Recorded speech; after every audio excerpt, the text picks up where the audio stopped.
The daylight hours of Ash Wednesday were bad enough, with so many simultaneous fires in South Australia and Victoria.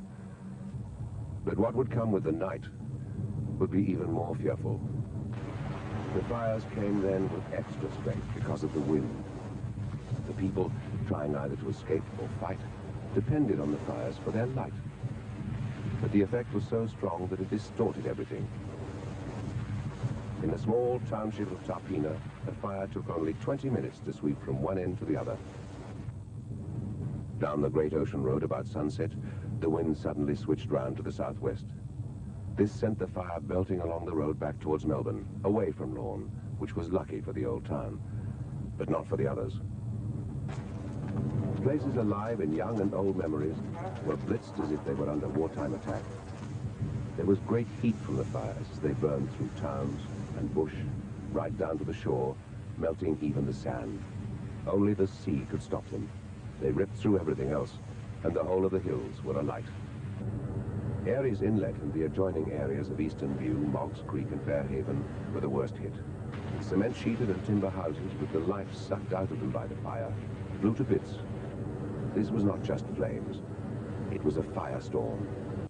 A windstorm come in about 140 mile an hour and put fire from Clarksburg back into Aireys Inlet, and most of the trucks that they were waiting there, fire trucks and emergency service, they were waiting there, were lucky actually to get out of there with their lives, not alone their vehicles, because the wind was so strong and you couldn't see a couple of feet in front of you. It broke windscreens of cars and backs of cars and houses, just lifted houses and roofs up hundreds of feet into the air, and mattresses, and they just floated around up in the sky. You could see them, you know. It was a fantastic sight to see, but a terrible sight to see at the same time.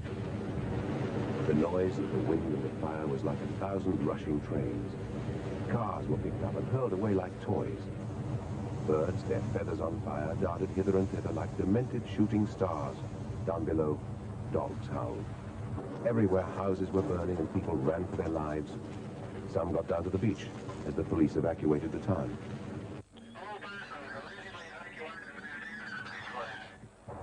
People didn't know what to take with them. They dithered and took precious personal things, or food for the dog, or nothing at all. There was some hope of sanctuary further along the coast at Anglesey, another old seaside town. People had driven there bumper to bumper from Aireys Inlet and beyond, but now this too was surrounded by fire and evacuated. The crowds swirled up the coastal highway, seeking anywhere to hide. Your guess is as good as mine, I don't know. Many of them took to the beaches where they huddled through the night. Everything was black except for the fire. No one knew what was happening. People imagined terrible fates befalling their families and friends, and there were many amazing escapes.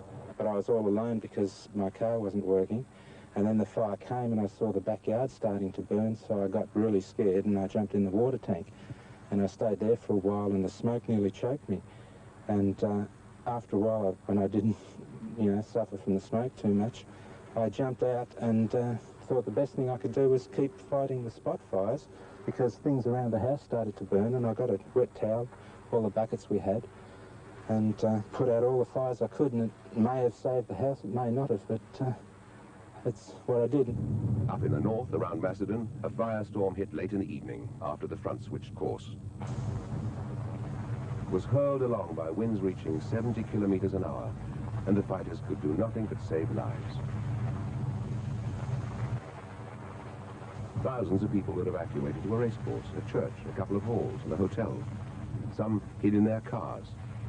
The bush was shredded within a moment of being hit. In the Dandenongs, east of Melbourne, fires pushed by northerly winds were running on two fronts. The first, starting at Belgrave, raced to the main highway, where the wind shifted, turning it round and back through Upper Beaconsfield, with terrible results.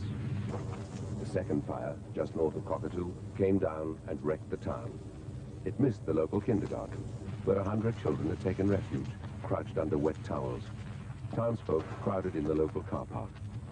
People died, together or alone.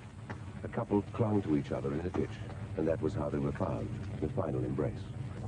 The Leafy Hollows, once home, became death traps. Timber houses were taken in one blow. Gas bottles exploded in great arcs of light. Firemen did their best.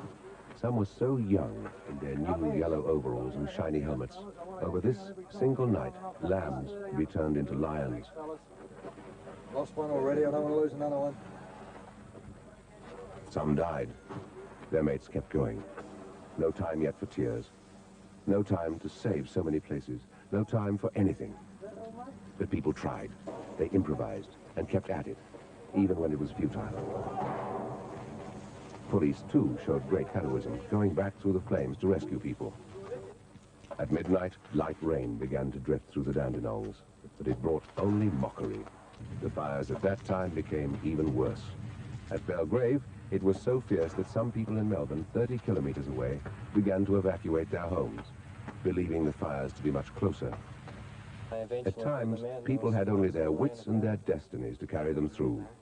Stories of survival became almost commonplace, yet each one was remarkable. Everyone was scared stiff because here in the kindergarten, my mother was there, and I had to find her, and I ran over there, and there was a paraplegic lady there, you know, couldn't walk and that, and I was carrying her across the road, and all the flames come right from the bottom of the hill, and all the sparks were running all the way up the hill, you know, till I got to the hall here, and I was trying to bring her over, and it was, you know, quite a bit of a shock, actually. Were the people panicking? Yeah, everyone. It was bumper to bumper all the way up, 2 cars wide, and, you know, like I was parked in the side, nobody had let you out, no one. I had to wait till they all went.